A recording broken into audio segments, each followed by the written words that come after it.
Welcome to my chambers. Was Hillary Clinton hacked by the Russians? That's the question of the week, because leaders of the Democratic National Committee and former leaders of Hillary Clinton's campaign have suggested that the Russians hacked her campaign in an effort to tilt the vote towards Donald Trump. And they actually got some people in the CIA to back up that conclusion. Donald Trump says this is ridiculous, and it's nonsense, and it's an excuse, and it's an effort to undermine its presidency. What really happened here?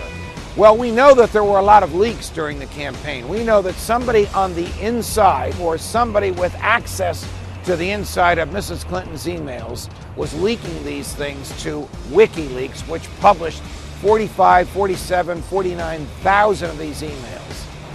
But Mrs. Clinton was not hacked. Leaking is when internal information is exposed to people for whom it was unintended.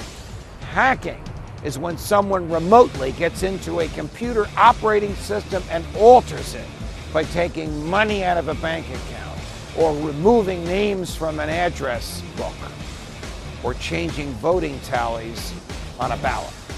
So if you wanted to hack to change an election, you'd have to hack the 50 state officials that calculate the votes in the 50 states.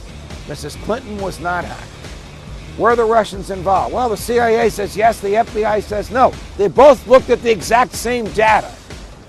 Intelligence data is often unintelligible, and two people or two groups looking at the same data at the same time can come up with two vastly different conclusions. WikiLeaks says the Russians were not involved. Who did this to Mrs. Clinton? Who had an incentive to prevent her from becoming president? Whose agents in the field had their identities revealed?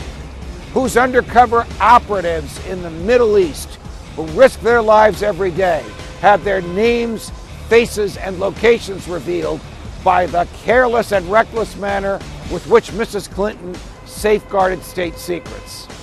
American intelligence agencies. They didn't hack her, but they revealed a lot of her dirty linen. Welcome to my chambers. Fight the good fight.